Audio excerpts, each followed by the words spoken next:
Почитувани, добар ден. Започнуваат вестите на Канал 8. Амбасадорот на Унгарија Ласло Иштван Дукс престојуваше во работна посета на Кочани. На средбата во локалната самоуправа се разговараше за продолжување на соработката меѓу нашата и унгарските општини, како и за можностите за стопанска презентација на локалните фирми. Република Унгарија е заинтересирана за продолжување на контактите и унапредување на соработката со локалните заедници во Македонија, посебно со општините со кои веќе има воспоставено подсврсти релации. Меѓу нив е и општина Кочани, со која имаме одлично искуство и очекуваме позитивни ефекти. Ова, меѓу другото, го истакна унгарскиот амбасадор Ласло Дукс, кој беше во работна посета на нашата локална самоуправа. На средбата со градоначалникот Илиев се разговарало за проширување на меѓусебните врски, кои досега најмногу беа во областа на културата, како и во поддршката на ромската заедница кај нас. Тенденција е да се воспостават и стопански контакти меѓу бизнис секторот од двете земји. Hát nem először járok Kocsaniban. Nije mi prvi put što sam u opština Kočani, pošto opština Kočani je mnogo bitna opština za Ungarija. Imamo jedna izvanredna sоработка između opština Kočani i grad Sigesen Mikloš u Ungarija. I minata godina imаме sprovедуване една стипендија за ромите од поддршка на владата на Унгарија. И много голема благодарност господин градоначелник за изваредна средба и се договориме дека ова наша изваредна сарадња ќе наставиме и во иднина. Имали смо и разговор о можности на економска сарадња во соопштина и регион. Господин градоначелник има запознато со можностите и предизвици во економски аспект на регион и се согласуваме да ќе правиме големи напори дека анимираме унгарски компании, бизнисмени да гледаат можности за инвестирање во регион, во општина Кочани и наравно да спаеме адекватни бизнисмени да и зголемувамо и робна размена. Градоначалникот Илиев рече и очекува средбата со амбасадорот Дукс да даде конкретни резултати, односно да се воспостават подобри врски на стопански план. Добивме навистина интересни сугестии и предлози како би можеле да ги искористиме предностите кои што ги нуди Република Унгарија, бидејќи таа е членка на европското семејство и тука ја гледам нашата голема шанса да ги искористиме нивните искуства, знаење и заедно преку нивните искуства да правиме проекти кои навистина ќе бидат прифатливи и добри и ќе бидат реализирани во нашиот регион. Разговаравме и за можната економска, односно стопанска соработка. Во тој дел секако дека постојат потенцијали на двете страни. Се договоривме да двете страни размислат и во разговорот со локалните ченители на економијата се направат истражување во кој дел имат интерес и во наредниот период да се направат средби во Кочани, како и посети на одредени региони во Унгарија, се со цел да и тој дел на соработката ја подигнеме на едно повисоко ниво и да ги искористиме сите потенцијали кои стојат на располагање на двете страни. Општина Кочани е првата македонска општина која реализирала посилни контакти со некоја унгарска локална заедница, откако кон крајот на 90-тите беа воспоставени првите врски на културен план, а во 2004 година дојде и до збратимување. Донација во опрема и медицински помагала ќе добие општата болница во Кочани. Ќе обезбеди хуманитарна организација од Шведска, чии представници во локалната самоуправа имаа средба со градоначалникот Илиев. Шведската хуманитарна организација Hands to Hands ќе помогне на општата болница во Кочани да се модернизира, зашто ќе обезбеди донација во опрема, апарати и медицински помагала. Ова го соопштиле представниците на организацијата Марија и Томас Росенгрен на средбата што со градоначалникот Николчо Илиев ја одржале во општина Кочани, а на која присуствувала и доктор Борка Панова, директор на општата болница. При тоа се разговарало за можностите за реализација на донацијата на опремата, што најмногу и недостасува на нашата здравствена установа. Според градоначалникот Илиев, донацијата е дел од напорите за подобрување на условите во кочанското здравство, на кои му требаат и апарати и опрема, а општината е подготвена да помогне во административниот дел и во организирањето на покривањето на трошоците, што се создаваат при примање донации. На средбата било искажано задоволство што е воспоставен контакт со невладина организација која досега има богато искуство во донирање во Македонија. Поради тоа се очекува овие почетни чекори да дадат успех, зашто граѓаните на Кочани ќе бидат благодарни и ќе го ценат гестот. Се најавува дека во наредниот период ќе се договараат деталите за реализирање на оваа донација, што ќе биде според потребите на Кочанската општа болница. Управата за јавни приходи ќе презема соодветна постапка за санкционирање на прекршувањето на законот за регистрирање на готовинските плаќања. При тоа упати писмено известување до трговците дека за неиздавање фискална сметка ќе се изрекуваат казни.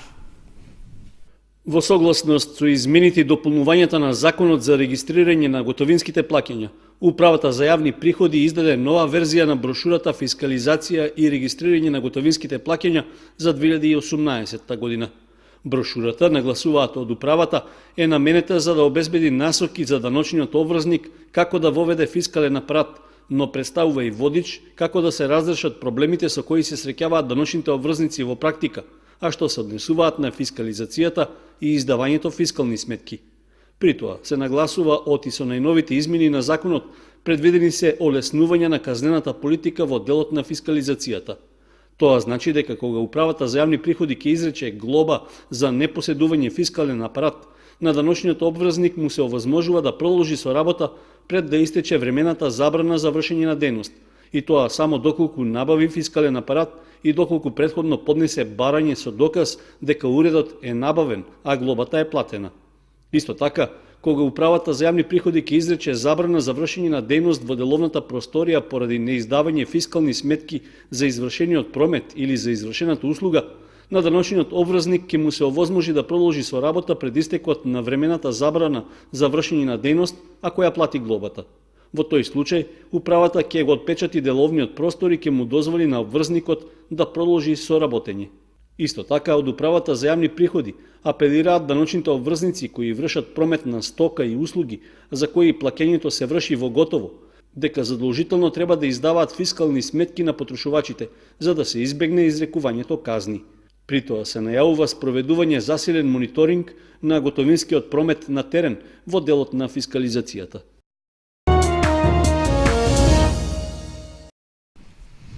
Семејството Цветкови од Кучани 2 години е во исчекување на некаква информација каде се наоѓа нивната ќерка која е пријавена како исчезната.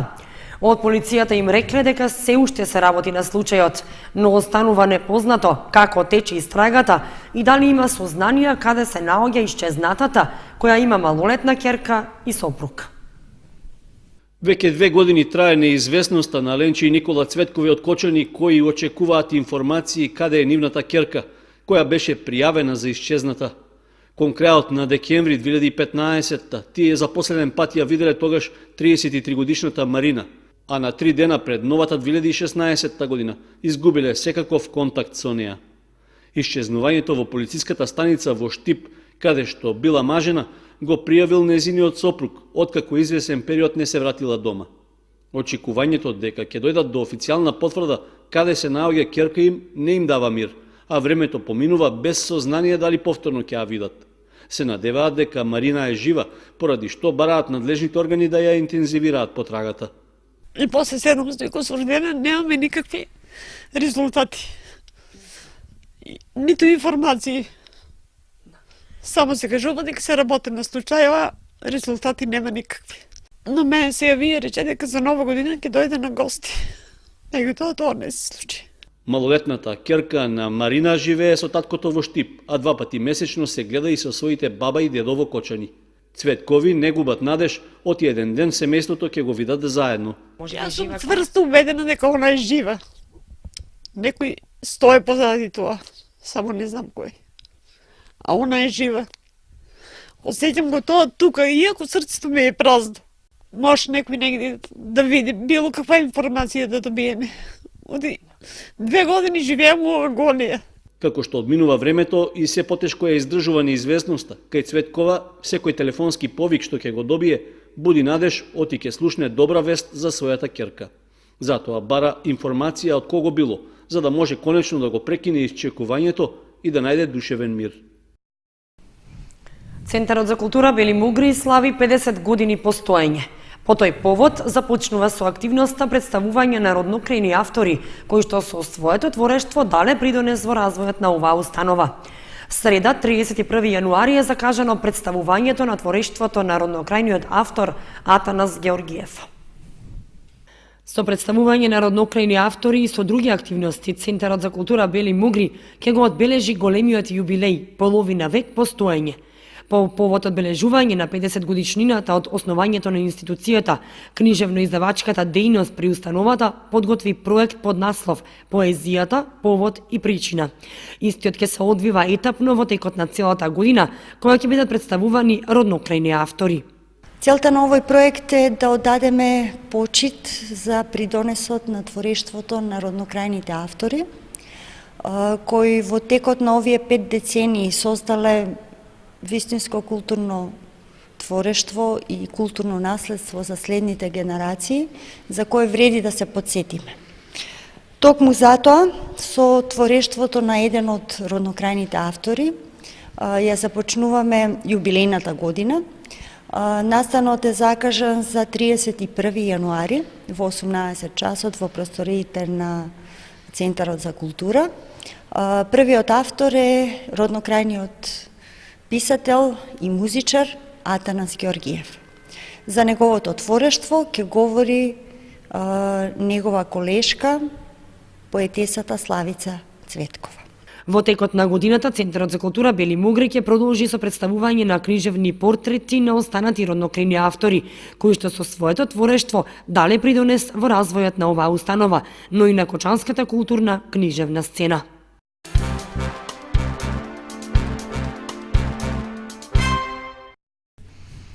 Во Основното училиште Раде Кратовче се одржа првата обука како дел од проектот Црвен крст во акција промоција на хумани вредности.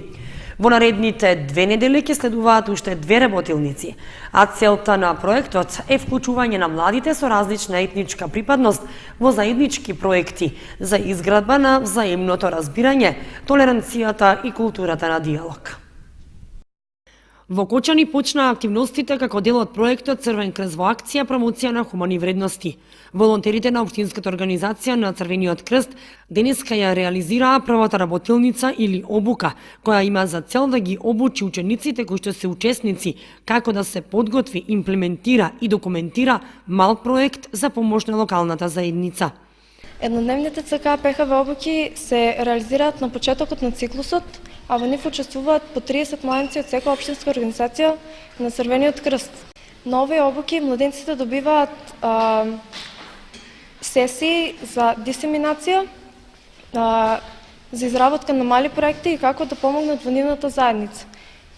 Денеска во Основното училиште Раде Кратовче се спроведува првата работилница, а следното е веќе планирано да се направи на ден 1.2.2018 во просториите на Средното општинско училиште Љупчо Сантов. На оваа обука присуствуваат младенци од 4 основни и 2 средни училишта во градот Кочани. Црвен крст во акција промоција на хумани вредности е проект кој со години континуирано се имплементира во нашава земја од страна на општинските организации на Црвениот крст.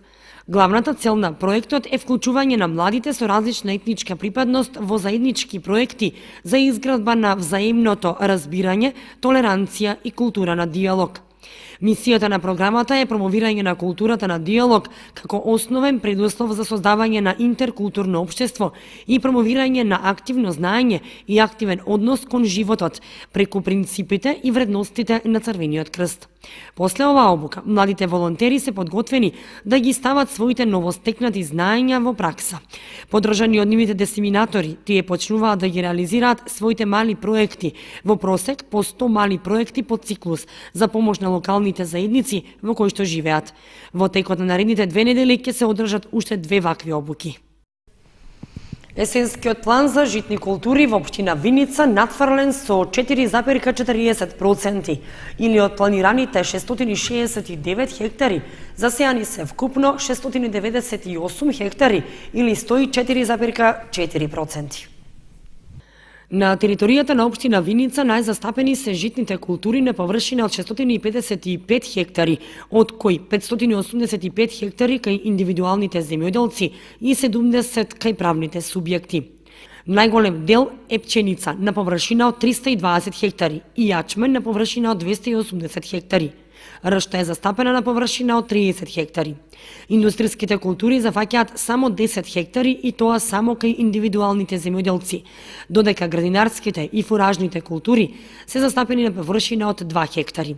Според надлежните во подрачната единица на Министерството за земјоделство, шумарство и водостопанство, првите есенски дождови ја имаат обезбедено неопходната почвена влага, а со тоа и услови за отпочнување на припрема на земјоделските површини за есенската сеидба. Од Агенцијата за вработување Кочани информираат дека објавен е јавниот повик до евидентираните невработени лица кои се заинтересирани за стекнување вештини од областа на информатиката да аплицираат за учество во обуките за еден од програмските пакети, официјална обука за Java програмер и официјална обука за тестери за квалитет на софтвер. Врз основа на ревидираниот оперативен план за активни програми и мерки за вработување и услуги на пазарот на трудот за 2017, усвоен од владата на Република Македонија за мерката обука за напредни IT вештини, финансирана од буџетот на Агенцијата за вработување на Република Македонија, се објавува јавен повик до евидентираните невработени лица кои се заинтересирани за стекнување вештини од областа на информатиката да аплицираат за учество во обуките за еден од следните програмски пакети: официјална обука за Java програмер и официјална обука за тестери за квалитет на софтвер. Овие обуки ќе зголемат вработливоста на 100 невработени лица и ќе обезбедат можност за стекнување на професионални вештини и квалификации за одредени работни места кои се барани на пазарот на трудот. Обуките за напредни IT вештини ќе се спроведуваат од страна на избран спроведувач на обуки на целата територија на државата, во зависност од пројавениот интерес на евидентираните невработени лица за учество во мерката и обезбедените услови за обука, што значи дека обуките ќе се спроведуваат во секој регион каде има минимум 10 пријавени и успешно положени кандидати во процесот на прелиминарна селекција.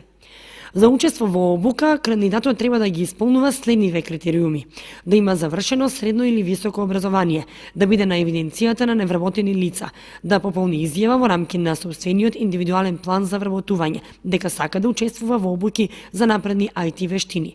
Лицата кои веќе учествувале во обуки за напредни IT вештини не можат повторно да бидат вклучени во обуките. За кандидатите кои ги исполнуваат критериумите ќе биде спроведено предтестирање од страна на спроведувачот на обуките и само кандидатите кои успешно ќе го положат ова тестирање ќе се стекнат со право за учество во обуките. Изборот на кандидатите кои ќе учествуваат во обуките ќе се врши единствено од листата на најдобро рангирани кандидати од квалификациониот испит. Крајната листа на кандидатите и резултатите добиени од предтестирањето ќе бидат објавени на веб страницата на Агенцијата за вработување на Република Македонија и на огласните табли во центрите за вработување. Доколку има поголем број на кандидати со освоен изброј на бодови на предтестирањето, предност при изборот ќе имаат кандидатите кои први поднеле пријава за учество. Огласот ќе биде отворен се до целосно пополнување на предвидениот број на кандидати согласно оваа мерка.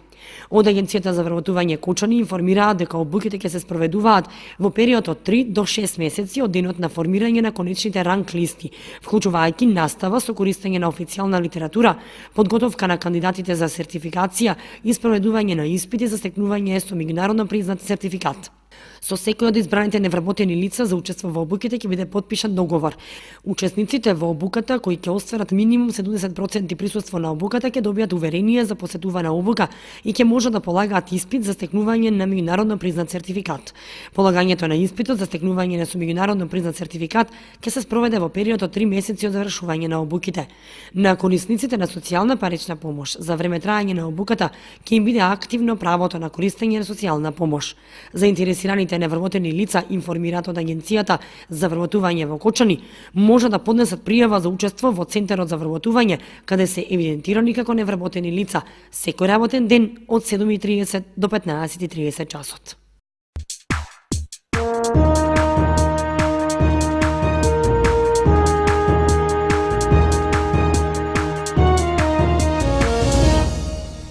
Следува информацијата од спортот. Се одиграа надпреварите од стартот на вториот дел од првенството на втората футсал лига на Македонија. Екипата на Унипап оствари висока победа како домакин против тимот од Каменица, додека Торпедо доживеа катастрофален пораз на гостувањето во Кавадарци. Екипата на Унипап одлично го започна вториот дел од првенството во втората футсал лига. На надпреварот од 11-тото коло што се одигра во Кочани, а на кој нашата екипа за противник го имаше младиот и неискусен тим на Каменица Саса, уште на самиот почеток се виде дека се работи за два нерамноправни противника. Затоа доволно зборува и катастрофалниот пораз од 13:1 што го доживеа гостите, но и во текот на надпреварот тие покажаа дека немаат сили да им се спротивстават на домакините. Оти ќе останат со празни раце се виде уште во првото полувреме, во кое Унипап поведе со 9:0, резултат со кој и се отиде на пауза. Единствената шанса фудбалерите од Каменица да го поправат впечатокот ја имаа во вториот дел, кога искористија едно невнимание на одбраната на домашниот тим, па постигнаа почесен гол. Другиот представник од Кочани во втората футсал лига, Торпедо, во ова коло гостуваше во Кавадарци против силната екипа на Црна Река и доживеа висок пораз од 9:1. Во годинашново првенство кавадарчани се фаворити во лигата, поради што и не треба да изненадува резултатот, иако гостите од Кочани можеле да дадат посилен отпор и да не доживеат катастрофа. Единствениот гол за нашата екипа го постигнал Василков.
Почитувани, тоа беше се што ви подготвивме за вестите на Канал 8.